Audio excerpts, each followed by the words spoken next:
So previous class में हमने देखा था सेक्शन फॉर्मूला, इसके बारे में हम लोग बात कर रहे थे।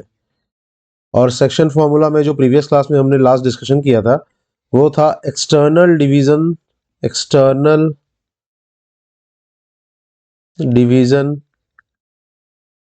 सेक्शन फॉर्मूला के बारे में।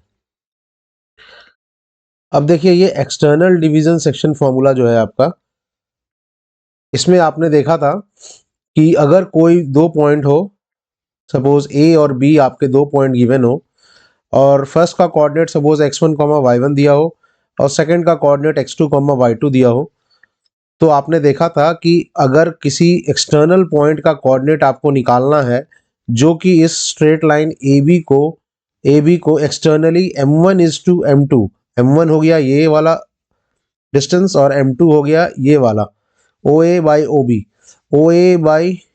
OB is equal to m1/m2। तो ये जो रेशियो है OA by OB is equal to m1/m2, अगर कोई पॉइंट इस AB स्ट्रेट लाइन को एक्सटर्नली m1:m2 के रेशियो में डिवाइड कर रहा है तो उसे हम बोलेंगे एक्सटर्नल डिवीजन सेक्शन फॉर्मूला। अब देखिए, अब आपको देखिए, हमने उसके लिए फॉर्मूला जो पढ़ा था, अब वो पॉइंट का कोऑर्डिनेट निकालना है अगर हमें, तो उस पॉइंट को कोऑर्डिनेट को निकालने के लिए in terms of x1 y1 और x2 y2 के टर्म्स में और m1 m2 के टर्म्स में हमने देखा था x, y अगर वो पॉइंट है तो x के लिए हम लिखते थे क्या, m1 x2 plus m1 x2 minus m2 x1 minus m2 x1 divided by m1 minus m2, और दूसरा लिखते थे m1 y2 minus m2 y1 divided by m1 minus m2। तो ये जो स्टैंडर्ड फॉर्मूला था ये था आपका एक्सटर्नल डिवीजन सेक्शन फॉर्मूला के केस में, अगर जो डिवीजन है वो आपका m1/m2 एक्सटर्नली हो, कोई पॉइंट एक्सटर्नली डिवाइड कर रहा हो AB स्ट्रेट लाइन को इन रेशियो ऑफ m1:m2, और m1:m2 कुछ नहीं OA/OB हो। तो इस टाइप से हमने देखा था फॉर्मूला को। अब देखिए, सपोज इस एक्सटर्नल डिवीजन के केस में ही आपको मैं एक एग्जांपल लेके बताता हूं कि आपको बहुत बार एग्जाम्स में जो रेशियो दिया रहेगा ना OA/OB का, OA/OB जो डिवीजन हो रहा है उसका रेशियो आपको ऐसे दिया रहेगा 2/-3, या फिर इसे हम लिखेंगे 2:-3। तो इस टाइप का नेगेटिव रेशियो जब दिया रहे, और आपको हो सकता है कि क्वेश्चन में ये भी ना बताए कि वो इंटरनल डिवीजन से है या फिर वो एक्सटर्नल डिवीजन है, तो आपको ये नेगेटिव साइन देख के ही समझ जाना है कि ये जो OA/OB है ये आपको नेगेटिव साइन, अगर आपको रेशियो में आपको नेगेटिव दिख रहा है तो आपको समझना है कि this is a case of external division. ये किसका केस है? एक्सटर्नल डिवीजन का केस है, ठीक है, और एक्सटर्नल डिवीजन का केस है। और देखिए, अगर आपको दिख गया कि ये एक्सटर्नल डिवीजन का केस है तो उसमें अगर आप एक्सटर्नल डिवीजन का फॉर्मूला लगा रहे हो, अगर आपने एक्सटर्नल डिवीजन का फॉर्मूला लगाया है, एक्सटर्नल डिवीजन सेक्शन फॉर्मूला लगाया है, तो आपको माइनस साइन कैरी करने की जरूरत नहीं है, मतलब नेगेटिव, आपको पॉजिटिव रेशियो ही लेना है, मतलब रेशियो m1:m2 जो है वो आपको 2:3 ही सिर्फ लेना है अगर आप एक्सटर्नल डिवीजन सेक्शन फॉर्मूला लगा रहे हो तो, क्योंकि आपको पहले ही पता है कि नेगेटिव रेशियो का मतलब कुछ नहीं है, वो बताना चाह रहा है कि दिस डिवीजन इज एक्सटर्नली। लेकिन अगर आपको पता नहीं है, सपोज आपको कुछ भी नहीं पता कि एक्सटर्नल डिवीजन है और या फिर इंटरनल डिवीजन है, आप अननोन हो, तो आप इसको क्या करो, आप इंटरनल डिवीजन का ही अगर फॉर्मूला यूज कर रहे हो, वैसे है तो ये एक्सटर्नल डिवीजन क्योंकि ये नेगेटिव है रेशियो, लेकिन अगर आपने internal division section formula use कर लिया, इंटरनल डिवीजन सेक्शन फॉर्मूला आपने यूज कर लिया, अगर आपने internal division section formula use कर लिया तो उसमें आपको यूज करना होगा m1:m2 जो रेशियो है उसको आपको जिस टाइप का साइन दिया रहे 2:, अगर -3 है तो आपको माइनस साइन को लेके आपको इस माइनस साइन को लेके आपको इंटरनल डिवीजन के सेक्शन फॉर्मूला में माइनस साइन को डालना पड़ेगा और तब आपको आंसर मिलेगा। अब हम लोग एक एग्जांपल के थ्रू समझेंगे कि दोनों केस में आंसर हमें सेम मिलेगा और जो ओरिजिनल जो डिवीजन होगा वो एक्सटर्नली ही होगा, बस नेगेटिव साइन अगर हम कैरी करेंगे तो इंटरनल डिवीजन का सेक्शन फॉर्मूला यूज करेंगे, और अगर नेगेटिव साइन कैरी नहीं करेंगे तो external division section formula use करेंगे।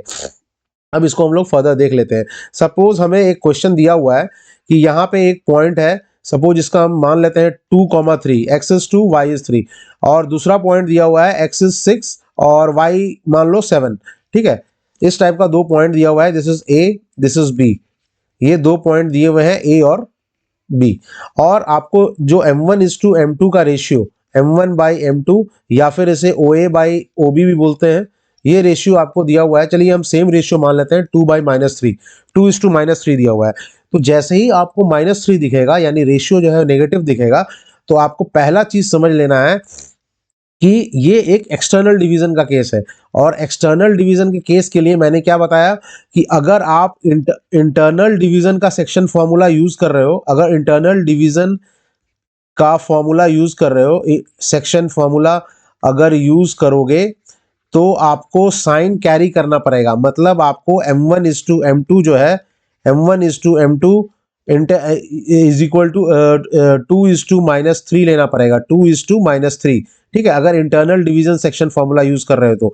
अगर आप external division section formula use कर रहे हो, external division section formula use कर रहे हो, तो आपको क्या है, आपको नेगेटिव साइन लेने की जरूरत नहीं है, बिकॉज इट इज अंडरस्टूड कि अगर रेशियो नेगेटिव है तो वो ओरिजिनली एक्सटर्नली ही डिवाइड कर रहा है, जो ओ पॉइंट है वो एक्सटर्नली डिवाइड करेगा OA/OB, और वो होगा 2:3 का रेशियो। तो m1:m2 यहाँ पे नेगेटिव लेने की जरूरत नहीं है, ये आप 2:3 डायरेक्टली ले सकते हो। तो अब आप देखिए, अब दोनों से आंसर आपको सेम मिलेगा, ओ का जो कोऑर्डिनेट होगा x, y, वो आपको सेम मिलेगा। वो हम दोनों देख लेते हैं इस क्वेश्चन में करके। तो आपको क्या दिया हुआ है, x1 इज, अगर हम इसको x1 y1 मान रहे हैं, इसको x2 y2 मान रहे हैं, तो आपको देखो दिया हुआ है x1 is 2, y1 is 3, x2 is 6 and y2 is 7।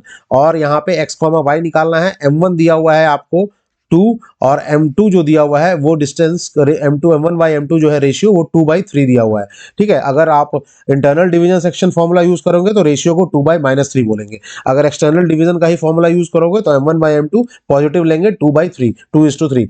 तो अब देखिए, अब हम पहले इस फॉर्मूला को यूज करके देख लेते हैं। इंटरनल डिवीजन सेक्शन फॉर्मूला क्या था? Internal division section formula, x के लिए हम लोग क्या लिखते थे, m1x2 plus m2x1 divided by m1 plus m2, और m1 प्लस m2। और दूसरा y के लिए क्या लिखते थे, m1y2 plus m2y1 divided by m1 plus m2। तो यहां से देखिए, अब मैंने बताया कि जब आप internal division section formula use कर रहे हो, तब आपको m1:m2 इक्वल टू कितना लेना है, 2:-3। तो अगर आप 2:-3 ले रहे हो, यानी आपको नेगेटिव साइन कैरी करना है। मैंने बताया जब आप internal division section formula use करोगे तो आपको साइन को कैरी करना है। तो साइन अगर कैरी करोगे तो ये कितना हो जाएगा, आप देखो, आपको पता है x1, अब यहां लिख लो x1, y1 कितना है, x1, y1 ये है आपका 2,3, और x2, y2 कितना है, दैट इज 6,7, ठीक है। आप देखो प्रीवियस में x1, y1 कितना है, 2,3, और x2, y2 है 6,7। तो ये आपको मिला हुआ है।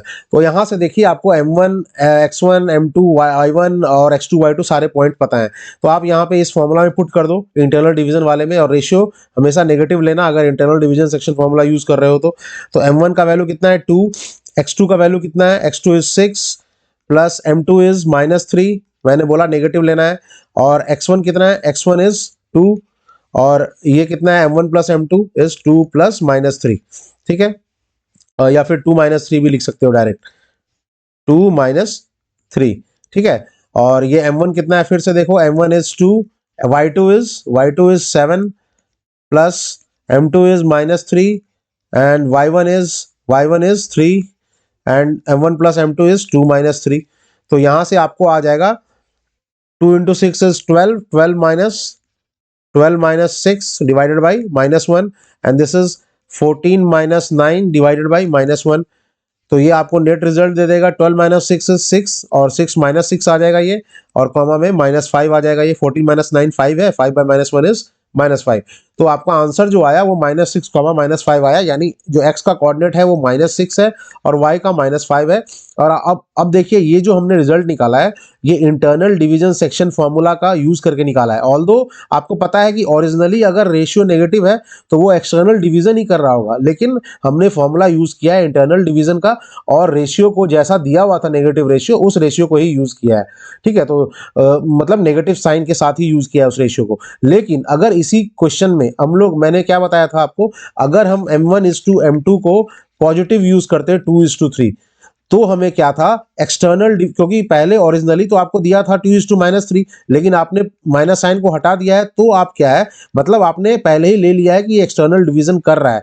तो एक्सटर्नल डिवीजन सेक्शन फॉर्मूला का हम लोग यूज करेंगे। तो एक्सटर्नल डिवीजन सेक्शन फॉर्मूला क्या था, आपको याद होगा, एक्स वाई अगर कोई पॉइंट है जो एक्सटर्नल डिवाइड कर रहा है तो एक्स का पॉइंट आता था m1x2 minus m2x1 divided by m1 minus m2, और दूसरा m1y2 minus m2y1 divided by m1 minus m2। तो यहां से निकाल के आप देख लो, अब आपको पता है x1 y1 क्या है, x2 y2 क्या है, और m1:m2 आपको पॉजिटिव लेना है 2:3। तो आपको पता है, आपको वही आंसर आएगा। देख लो m1 क्या है आपका 2 और x2 का वैल्यू कितना है 6। आप देख लो यहाँ पे x1 y1 कितना था आपका 2,3 और x2 y2 कितना था, x2 y2 इज 6,7। तो आप यहां से देख लो ये आ जाएगा, और माइनस m2 कितना है 3, पॉजिटिव लेना है, मैंने पहले बताया। x1 is what, x1 is 2 divided by m1 minus m2, तो m1 माइनस m2 का वैल्यू कितना है 3, comma m1 is again 2, y2 का वैल्यू 7 माइनस m2 इज 3 और y1 का value 3 divided by 2 minus 3। Same आपको आंसर आएगा, इसको जब आप सॉल्व करोगे 12 minus 6 divided by -1, again it will come as -6, और ये 14 minus 9 divided by -1 is again -5। तो आपको आंसर सेम आएगा -6, -5। देखिए जो आंसर पहले आपका आया था वही आपको आंसर अभी भी मिलेगा एक्सटर्नल डिवीजन सेक्शन फॉर्मूला से। बस आपको क्या है करना है कि रेशियो जो है आपको उसमें रेशियो को पॉजिटिव लेना है, 2:3 लेना है अगर आप external division section formula use कर रहे हो। तो माइनस साइन किसी भी रेशियो में बस यही आपको दिखाता है कि वो एक एक्सटर्नल डिवीजन का केस है, और अगर आप इंटरनल डिवीजन वाला सेक्शन फॉर्मूला यूज कर रहे हो तो आपको ये माइनस साइन कैरी करना पड़ेगा रेशियो में, और अगर आप एक्सटर्नल डिवीजन का डायरेक्ट सेक्शन फॉर्मूला यूज करोगे तो आपको माइनस साइन कैरी करने की कोई जरूरत नहीं है, 2:3 भी लिख के आपका काम चल जाएगा। तो यहाँ पे आप देखिए ये हमने बेसिक सेक्शन फॉर्मूला का हमने देख लिया, और फर्दर जो हम लोग जो है वो बहुत सारे मतलब डिफरेंट टाइप्स के प्रॉब्लम्स हम लोग देखेंगे इसमें कि सेक्शन फॉर्मूला में और क्या क्या प्रॉब्लम्स हो सकते हैं, और साथ साथ जो हम PYQs है वो भी डिस्कस करेंगे, बट पहले हम थ्योरी पार्ट को कवर अप कर लेंगे। तो अब देखिए जो नेक्स्ट थ्योरी पार्ट है वो हमारा है, उसे बोलेंगे प्रॉपर्टीज ऑफ ट्रायंगल। अब हम लोग कुछ प्रॉपर्टीज पढ़ेंगे ट्रायंगल के बारे में, प्रॉपर्टीज ऑफ ट्रायंगल। अब प्रॉपर्टीज ऑफ ट्रायंगल में देखिए, प्रॉपर्टीज ऑफ ट्रायंगल में पहला चीज जो हम देखेंगे वो है साइन लॉ, कि साइन लॉ क्या होता है। फिर हम लोग साइन लॉ जब देख लेंगे उसके बाद हम लोग एक ट्रायंगल में सेंट्रॉइड क्या होता है वो देखेंगे, कि सेंट्रॉइड क्या होता है वो समझेंगे। थर्ड चीज हम लोग देखेंगे सरकम सेंटर क्या होता है एक ट्रायंगल का, सरकम सेंटर। फिर जो नेक्स्ट टॉपिक हम लोग देखेंगे वो हम लोग पढ़ेंगे ऑर्थो सेंटर, ठीक है।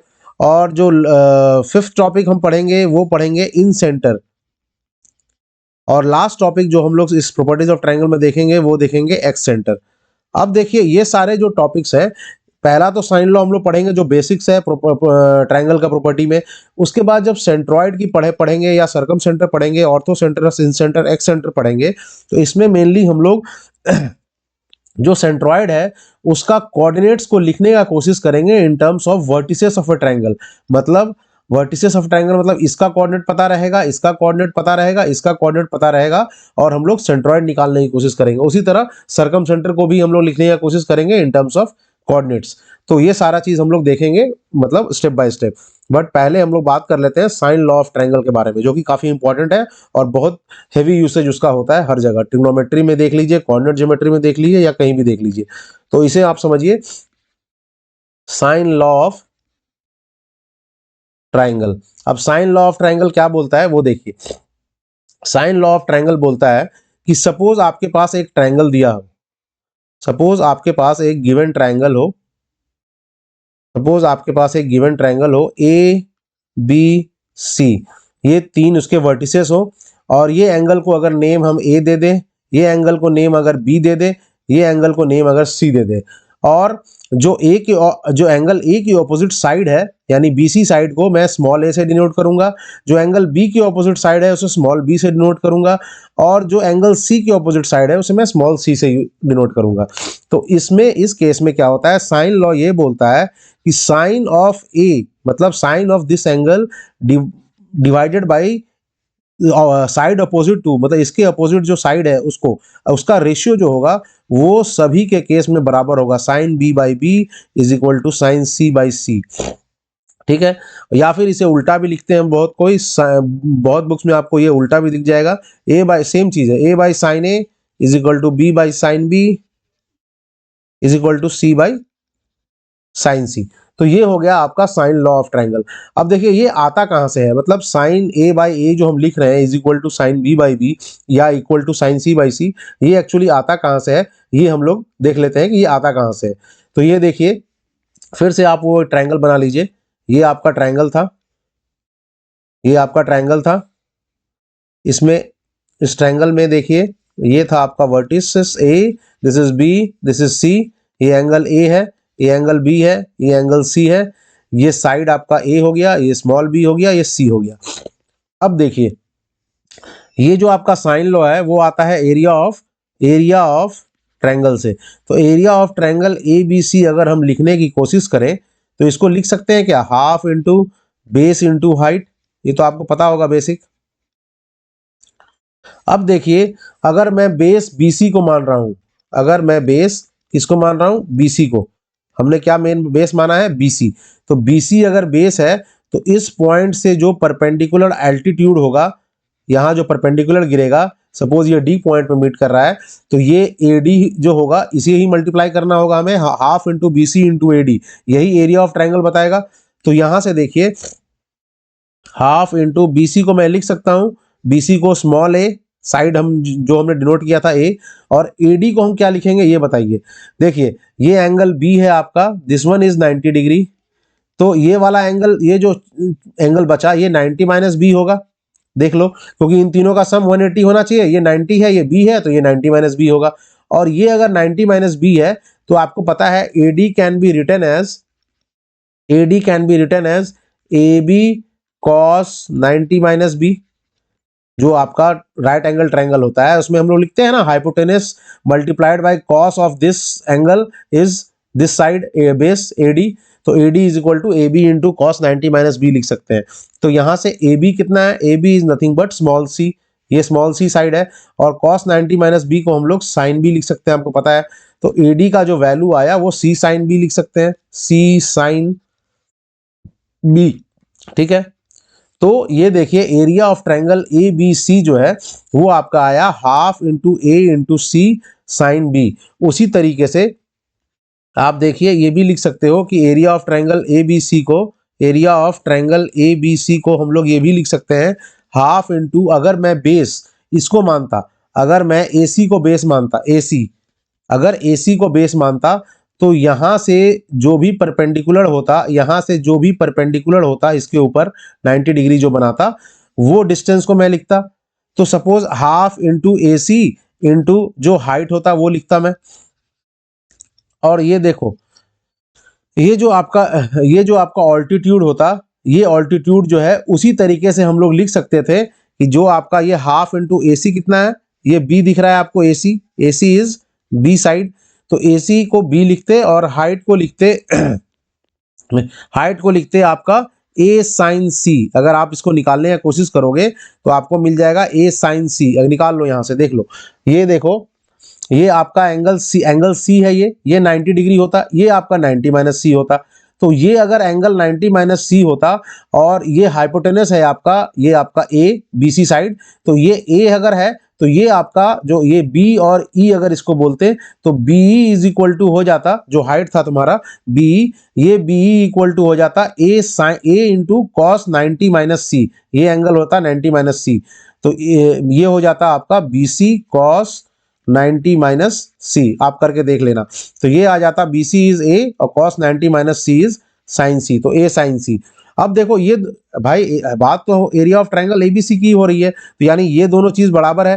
तो इसको जब नेक्स्ट पेज में हम लिखेंगे तो इसको लिख सकते हैं half into A into C sine B और is equal to half B into A, half B into A sine C. तो यहां से देखो ए और ए कैंसिल हो जाता, हाफ और हाफ कैंसिल हो जाता, और ये हमें रिजल्ट देता क्या, B by sine B is equal to C by sine C. या फिर इसको ऐसे भी लिख सकते थे sine sine sine B by B is equal to sine C by C, कोई मतलब डिफरेंट नहीं है, सेम चीज है, sine B by B is equal to sine C by C.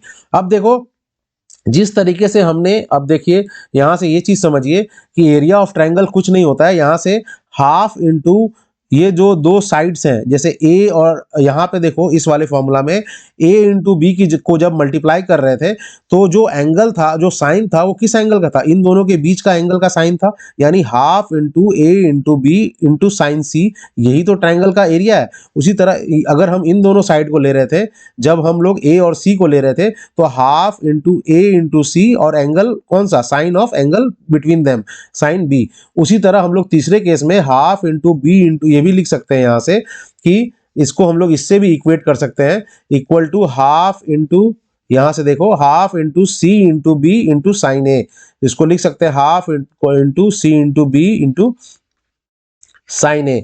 तो यहां से देखो अगर आप इक्वेट करोगे, किसी भी दूसरे वाले से इक्वेट कर दो, सपोज मैं इसी से इक्वेट कर दे रहा हूं, हाफ इंटू जो ये दिया हुआ था half into B into A sign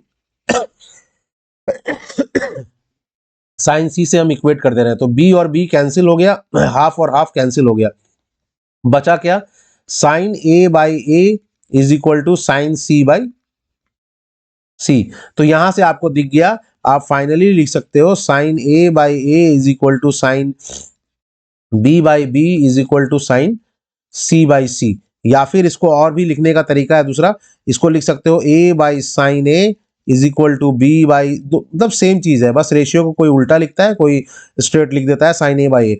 तो A by sine A by B equal to B by sine B equal to C by sine C. तो ये आपका साइन लॉ ऑफ ट्रायंगल होता है, जो कि काफी इंपॉर्टेंट है, आपको याद रखना है, चाहे ये फॉर्मूला यूज करो चाहे वो दूसरा वाला फॉर्मूला नीचे वाला यूज करो, सेम इसी को ही हम बोलते हैं साइन लॉ ऑफ ट्रायंगल। और आता कहां से है हमारा, एरिया ऑफ ट्रायंगल को डिफरेंट टाइप से लिखने पे हमें साइन लॉ मिल जाता है। और एरिया ऑफ ट्रायंगल कैसे लिखेंगे, अगर हमें दो साइड पता है, उनके बीच का एंगल पता है, तो half into multiplication of two sides multiplied by sine of the angle between them. तो मतलब दोनों हाफ इंटू दोनों साइड्स का मल्टीपल और मल्टीप्लीकेशन और उन दोनों के बीच का एंगल का साइन, अगर इसको मल्टीप्लाई कर दिया जाए तो हमें किसी भी एरिया ऑफ ट्रायंगल को हम निकाल सकते हैं, और जब उसको डिफरेंट साइड्स के लिए इक्वेट करेंगे तो साइन लॉ मिल जाता है। तो हमने साइन लॉ देख लिया प्रॉपर्टीज ऑफ ट्रायंगल में। अब हम लोग नेक्स्ट देखेंगे वो हम लोग बात करेंगे, जो हम लोग बाकी टॉपिक्स था हमारा, जैसे सेंट्रॉइड। सेंट्रॉइड क्या होता है, तो सेंट्रॉइड पहले आप समझ लीजिए सेंट्रॉइड क्या होता है। सपोज आपके पास एक ट्रायंगल दिया हुआ है, जैसे अब साइन लॉ तो हमने देख लिया, और साइन लॉ का यूसेज बहुत सारा है, वो सब हम लोग आगे देखेंगे, बट साइन लॉ समझना बहुत जरूरी था, और उसका डिराइवेशन कैसे आता है वो भी आपको देखना जरूरी था। उसमें हमें और एक इंपॉर्टेंट पॉइंट पता चल गया कि एरिया ऑफ ट्रायंगल हम लोग कैसे, अगर दो साइड और उसके बीच का एंगल पता है तो कैसे डायरेक्टली एरिया ऑफ ट्रायंगल लिख सकते हैं। उसी तरीके से सेंट्रॉइड देखिए हम लोग कैसे निकालेंगे, किसी भी, आप ये पहले लिख लीजिए, centroid is nothing but intersection of medians from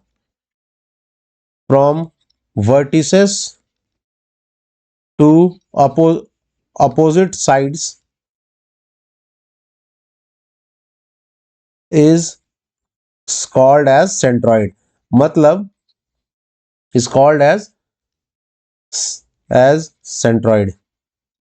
मतलब कहने का मतलब ये है कि अगर ये तीनों वर्टिसेस है ए बी सी, और देखिए मीडियंस जो होता है वो क्या होता है, वो हर साइड को हाफ हाफ में, इक्वल हाफ में बांटेगा, तो ये तीनों पॉइंट मीडियन के हुए। और मीडियन बन कहां से रहा है, intersection of medians from vertices, यहां से जो मीडियन लाइन आएगा और जो अपोजिट साइड को बांटेगा, मतलब बाइसेक्ट करेगा।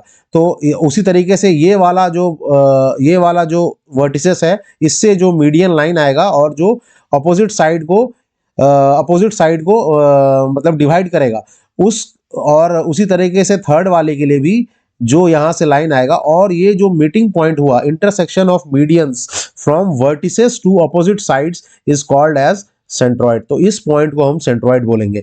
तो इसे हम सेंट्रॉइड कहते हैं। और इसका कोऑर्डिनेट कैसे लिखा जाएगा इन टर्म्स ऑफ, अगर हमें ये तीनों कोऑर्डिनेट पता है, x1 y1 x2 y2 और x3 y3 अगर पता है, तो इसका कोऑर्डिनेट हम कैसे लिखेंगे ये हम लोग देखेंगे। पहले समझ लीजिए कि ये पॉइंट होता क्या है सेंट्रॉइड। तो सेंट्रॉइड कुछ नहीं है, जो तीनों मीडियन जो है, तीनों median line from the vertices to their opposite sides, मतलब वर्टिसेस से उनके अपोजिट साइड में जो मीडियन लाइन है, उन तीनों का इंटरसेक्शन पॉइंट को सेंट्रॉइड बोला जाता है। उसी तरह आप देखिए, नेक्स्ट था हमारा सर्कम सेंटर। ठीक है, अभी फिलहाल के लिए इतना रहने दीजिए बिकॉज क्लास लंबा हो जाएगा। तो सेंट्रॉइड आप अब हम लोग नेक्स्ट क्लास में जो डिस्कस करेंगे, जो हमारे लिए बच गया है डिस्कशन पॉइंट के लिए, अभी तक मैंने इसका डिराइवेशन नहीं बताया कि जी का कोऑर्डिनेट कैसे निकालेंगे, वो सब हम लोग फर्दर देखेंगे। पहले समझिए कि सेंट्रॉइड क्या होता है, फिर हम बात करेंगे सर्कम सेंटर क्या होता है, फिर हम बात करेंगे इन सेंटर क्या होता है, फिर हम बात करेंगे ऑर्थो सेंटर क्या होता है, फिर हम बात करेंगे एक्स सेंटर क्या होता है इन केस ऑफ ट्रायंगल। पहले इन सभी को हम समझ लेंगे, उसके बाद हम हर एक के लिए कोऑर्डिनेट्स डिराइव करेंगे कि हर एक केस में कोऑर्डिनेट्स जो मीटिंग पॉइंट का इंटरसेक्शन का कोऑर्डिनेट होगा, उस कोऑर्डिनेट को इन टर्म्स ऑफ ये तीनों वर्टिसेस के कोऑर्डिनेट्स के टर्म में कैसे लिखेंगे, वो हम लोग डिस्कस करेंगे। So for the time being अभी इतना ही। सेंट्रॉइड तक आप सेंट्रॉइड समझ गए। अब हम लोग नेक्स्ट क्लास में सर्कम सेंटर, इन सेंटर, एक्स सेंटर और ऑर्थो सेंटर को डिस्कस करेंगे, क्या होता है वो, उसके बाद उसके कैसे कोऑर्डिनेट्स को डिराइव करेंगे वो देखेंगे। Okay, please like and subscribe and thank you very much. आप कंटिन्यूअस बने रहिए चैनल पे। Okay, thank you.